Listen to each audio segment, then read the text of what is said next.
Here with Lucas. After our lunch break, we're gonna go shred some more. Woo! Ready, shreddy! Ready, shreddy! We're super excited. Hey! We're hoping that it clears up. It's a little foggy right now, but a little foggier again. A little foggier again.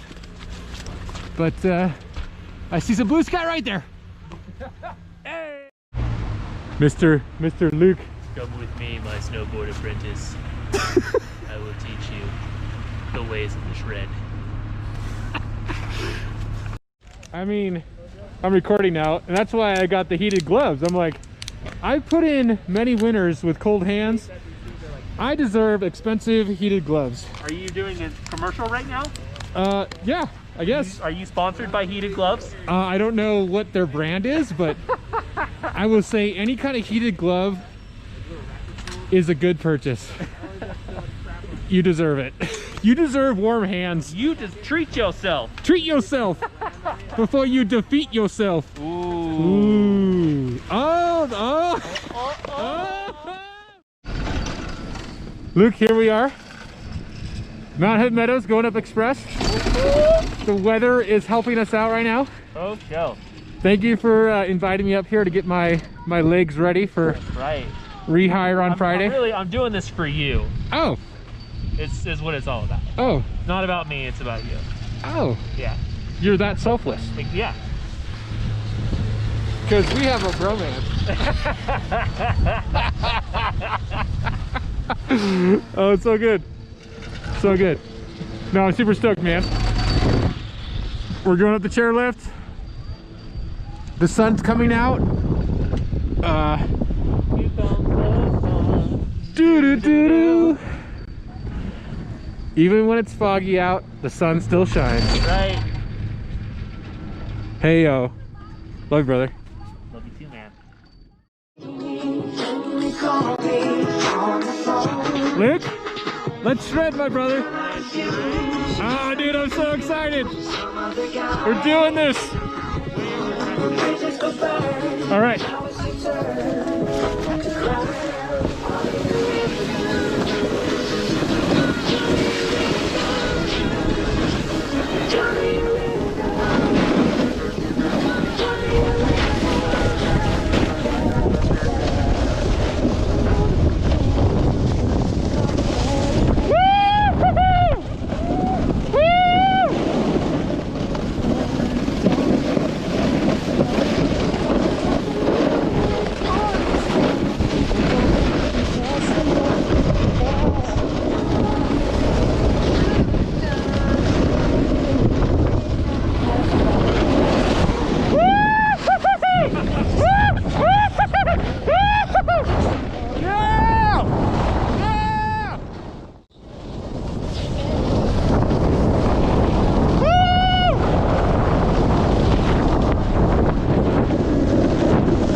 So, sprained my ankle.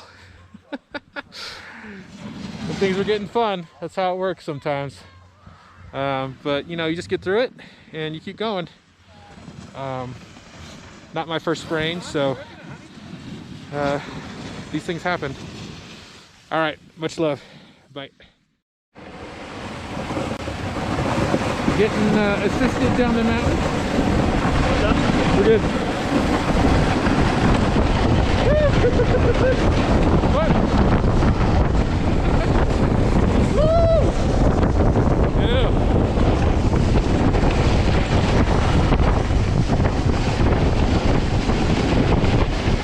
When life gives you lemons, you gotta make lemonade. Woo.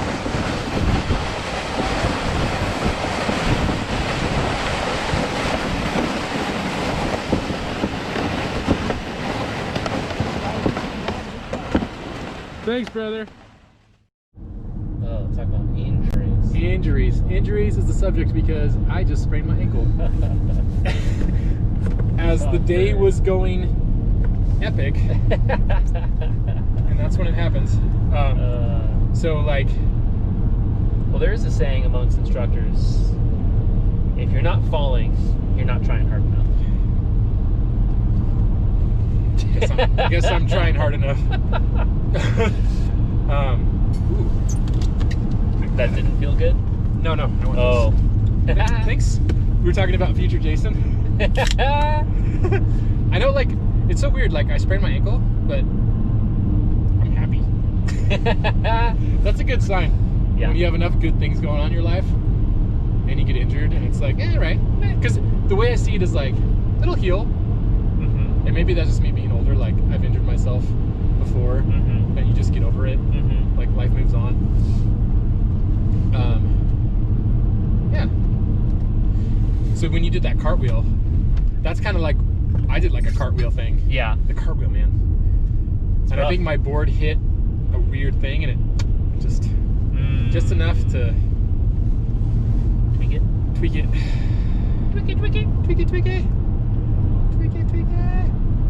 I mean, you were first in being injured, so I guess you could be the most like sympathetic person right now, or empathetic, I should say. You've been in worse situations than me. I've been there. Been there. Done that.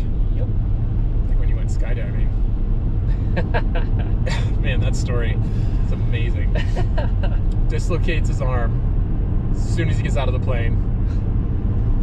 Okay, you're falling by yourself. Well, yeah, 2 other guys with you, but Right. you're not riding tandem. Without the 2 other instructors, basically falling to my death. Yeah. And your arm can't pull the thing. So, yeah, they had to, if they weren't there, yeah.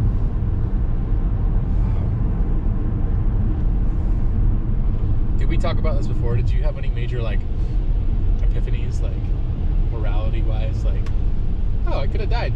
So, this is how I'm going to do things different. You know what I mean? You know when people are, like, faced with death, they, like, change their tone for certain things? I mean, it was an intense experience for sure, but I knew the whole time that my instructors were there, so I didn't really feel, it didn't feel like a true near-death experience.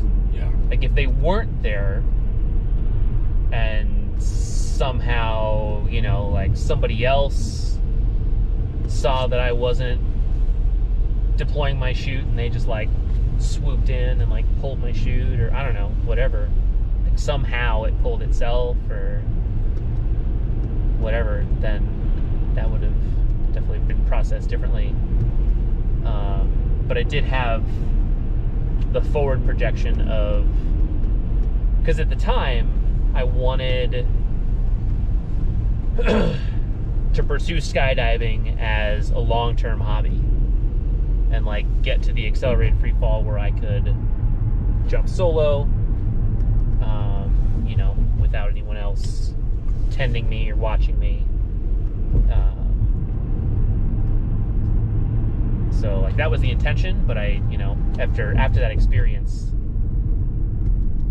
thought forward to like, well, I guess I can't do this because, you know, like it might be fine the next 5 times, 10 times, 20 times, but I want this to be like a long-term thing. So there's probably going to be hundreds, maybe even thousands of jumps. Like if I really wanted to go all in on it, and if one of those times my shoulder doesn't behave, Especially when you have somebody else. that's the, yeah.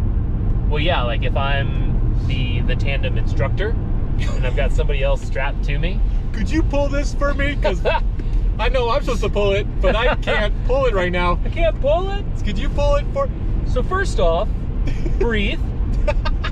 Don't freak out. So But I can't I can't pull the thing. So remember when my arm used to do this? It doesn't do that anymore. Don't do that. So before you freak out, You know how your arms can do that? My arms can't. so with your arm that still can do this, maybe you could pull the chute. And then how do you communicate that through sign language? Right. Oh yeah. Oh man, yeah, that must be an interesting thing where it's like you want this thing and it's a hard no. Yeah. Like, how do you reconcile that? Maybe that's the bigger lesson. Like, when you have such a vision or passion or ambition for something, and then it's like, this is an obvious hard no. Nope. Maybe that makes it easier in some ways. I mean, how'd that pan out for you? Like, I don't have much of a vivid memory about it. I mean, I was definitely bummed about the whole thing yeah, for a while, because at that point, I don't remember what number dislocation that was in the progression of all of my dislocations. Pretty sure it had been a while since that had happened at that point. But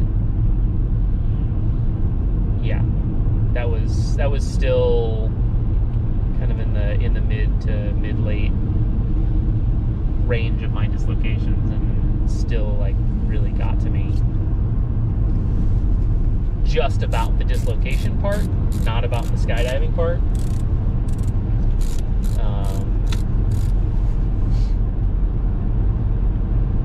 And I was mildly to moderately bummed about not being able to pursue skydiving. But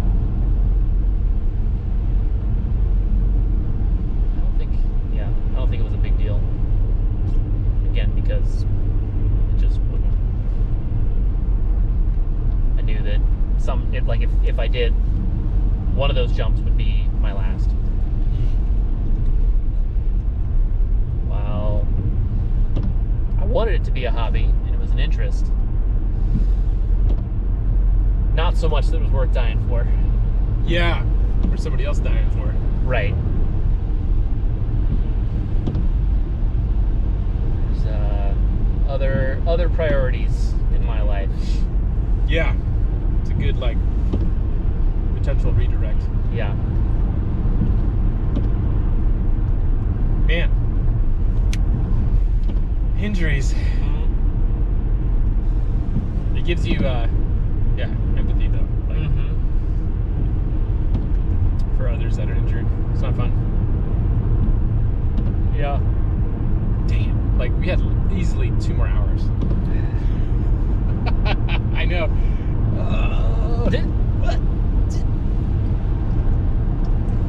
I think I got overzealous. I got too happy. Yeah. It was so fun. And then, Yeah, I guess that's the other thing. My experience with injuries in snowboarding, and probably injuries in general, has tapered the extreme ends of adventure pursuits. yeah. It's like I definitely don't go as hard snowboarding, especially not on the first day, Yeah. anymore, because I want to do things to the point that I enjoy them and that I'll be able to keep doing them. That's a good sweet spot Yeah, for quality of life. yeah. That's a good sweet spot right there. Because you get too far to the joy, Yeah. this is what happens. You get too far to the I want to do this so that I can keep doing it, it kind of loses its thrill and its pleasure. Yeah. Because I could just like take it real easy, just do some slow cruising down the mountain. That would absolutely ensure that I would be able to keep doing it. Yeah, just barring outside, you Yeah. know, like somebody else plowing into me or whatever. just doing the bunny slope. Which, man, I mean, that's the other thing that I've never had that happen to me. But like, well, no, that's not true. I was just thinking, being injured by somebody else's actions. Like, my last season working at Meadows as an instructor, I knew this other guy who was a full-timer, brand new. He'd worked as an instructor at other resorts. He came to Meadows, and sometime in December was in a lesson on the bunny slope and got knocked over by this kid, and there was a snowboard standing up on edge behind him, sliced the back of his leg to where yeah, Oh no. he couldn't ride for the rest of the season, Oh, or couldn't ski. I don't Crazy. remember what his. I think he was a snowboarder. yeah. Wow. But yeah, like destroyed some ligaments, tendons, something back there, and he was out for the rest of the season. And it wasn't like, you know, he wasn't being dumb or risky or overzealous. It was just happenstance. Happenstance, yeah. Yeah. Where Yeah. somebody ran into him and knocked him over. I don't quite remember what the circumstance was, but I think that's like, my takeaway from today is like, you never know. yep. And OHP is even that more. Yeah. All right. My parents are right. I'm not invincible. The thing too is like this kind of stuff always seems to happen when you're off healthcare, when you're between coverage plans. Yeah. Like, I remember, actually that's what happened with the skydiving dislocation. I didn't have health coverage at that point. Oh shoot. So ambulance ride, ER visit, like all these things. Yeah. And I wrote a letter asking for assistance, financial assistance to, I think it was Providence, and they forgave the ER bill. Oh nice. Yeah. But that was separate from the ambulance ride. Wrote them a letter, and they forgave like half of it, but I still had to pay like $1,500. That's half. That's a lot. Right. Really? Yeah. It costs $3,000 to get picked up. Yeah. Just call an Uber. Right. Yeah. Yeah. Maybe that's a new business for Uber. Well, Ambulance Uber. I don't know. Uberlance. Uberlance. There it is. Just call an Uberlance. $3,000 or 30? Ambular. Yeah, Uberlamps. that's an oversight in our culture. Uberlamps. I mean, I think the real oversight is just the lack of a universal healthcare system. I was talking with a dude from the work crew who some of his childhood was spent in Australia. Kind of grew up in Australia. He's got dual citizenship. His parents are American and Australian, and so he's got a lot of friends over there and a lot of connections. Sorry, you saw it. Talking with people over there about the difference in our healthcare versus their healthcare. Where like you have a sprained ankle or a back injury or whatever, you go to the hospital, the doctor looks you over and says, okay, you need to see a specialist. Here, you've got to then go to the front desk, schedule an appointment 2, 4, 6 weeks out to see the specialist. Yeah.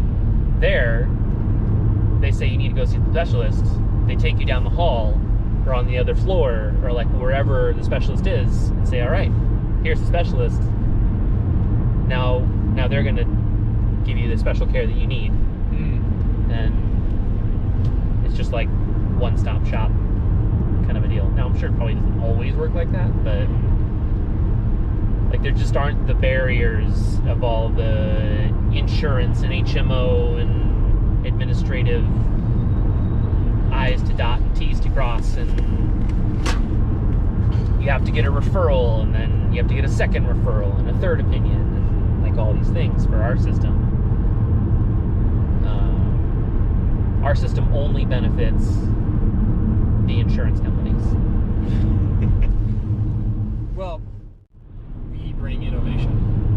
Like, that's our blessing and our curse. Like, the U.S. mentality is like, what's next? We're gonna put a man on Mars, or a woman. Like, we're gonna put somebody on Mars. SpaceX. People. Not to zero in on Elon Musk, but I think that's a perfect example of the access to innovate in the U.S. is easy, and then or available, I should say. Where other countries, it's harder to innovate on the frontier with any kind of frontier thing. But with that, the curse is like, well, don't forget to take care of people as you go. It's like there's no perfect country. Right. So I think it's important to look at like what our strengths are, but not ignore our weaknesses either. So, there's a sweet spot obviously that needs to be found, specifically with healthcare, like, and affordable housing. And with that, let's not stop innovating. We're really good at that. Yeah. We're really good at that. Yeah. But there's also a lot of barriers to innovation in medicine because of the expenses of the system. Describe. Well, like a lot of drugs don't go into the testing phase and trial phase.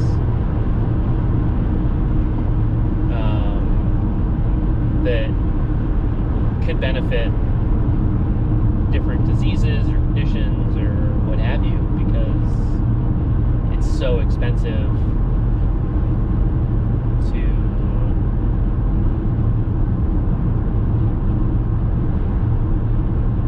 put them through those processes, which are good processes. Processes. I think it's processes. San Diegans.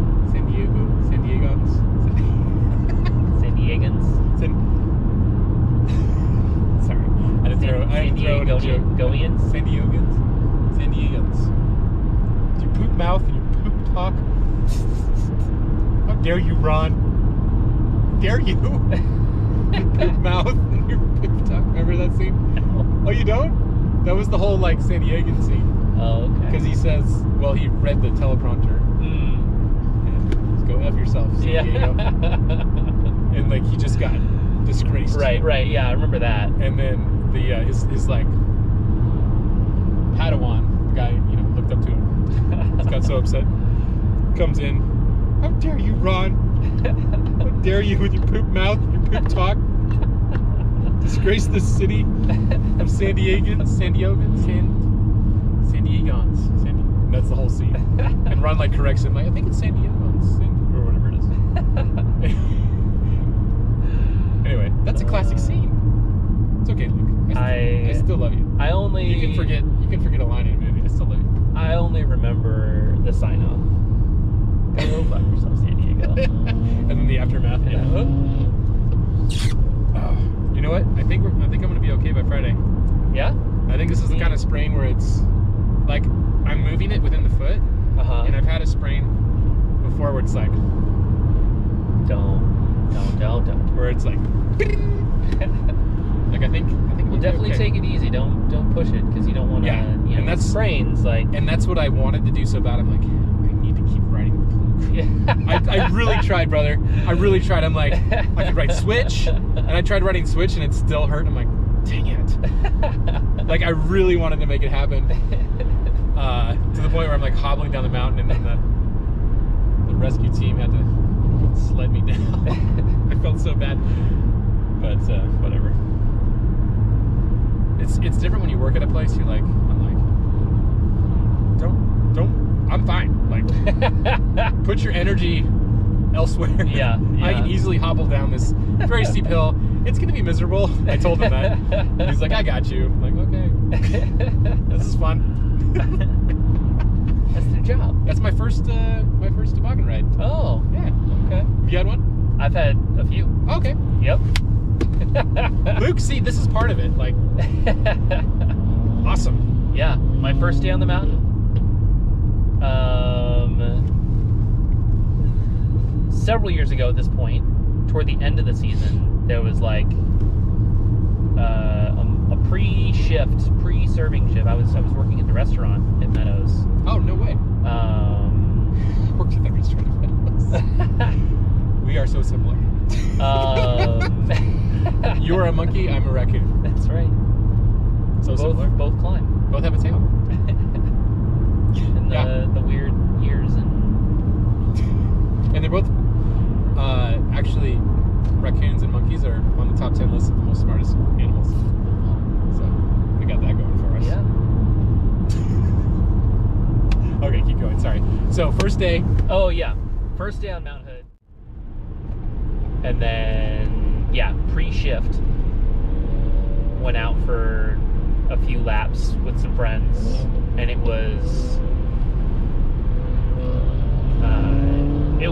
was hard pack, and then just found this one run. Oh no, it was like ice. Yeah. It was ice, and tried to go into the trees thinking maybe it's a little softer. It was not. It was not. It was harder. It was harder. Bulletproof ice. Oh no. Lost my edge and just like had a pretty simple fall, but I like caught myself with my arms. Yeah. And popped it out. Oh. Yeah. Oh. Yeah. And the guy and your friends are probably way ahead. Well, one of them was behind me. Oh, lucky. Yeah, so she like rode on to get ski patrol, and I couldn't ride with it because I could barely keep an edge in, you know, full function, let alone trying to like cradle my shoulder. And then the third time was with George after NCCN Denver, or not NCCN, ACCT Denver. That's where my sprained ankle was. My first season. Oh. My ankle was sprained during that conference. That's why I didn't ride. Oh. Yeah. So When did you full go, circle? When did you go dancing? Like a month before that. Oh, okay. Got Yeah. it. Yeah.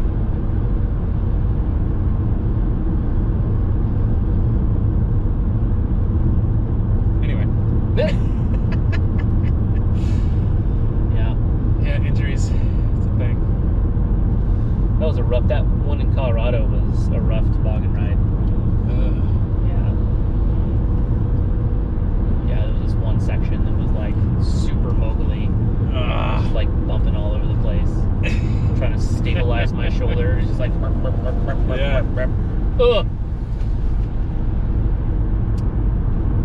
It was really sweet though, like everybody on the chairlifts are like, "Are you okay?" Everybody going by, "Are you alright? Sprained ankle. It's okay. I'll be alright." You went left or you went right? I went left. Well, I went right then left. So where the trees split, you kind of go towards Cascade. Yeah. Cascade Lift? Yeah. Yeah. And then and after that, there's another fork to Butternut, and then I always call it a different butter stuff. Oh, okay. Yeah. That's why I didn't see you on my second run. Yeah. Got it. Yeah. Because you went right, then left. Yeah. Got it. That's usually my route. Okay. Yeah. Did you not see me continue down Ridge Run to Beaver Tail?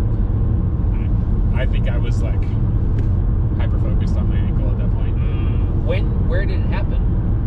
Still on Ridge Run? Yeah, it happened like we were filming. We were really close together, and then I don't know.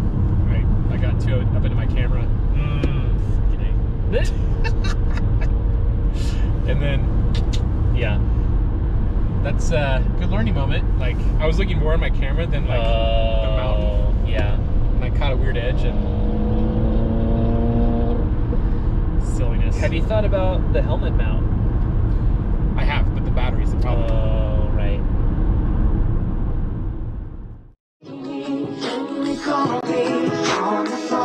Luke, let's shred, my brother.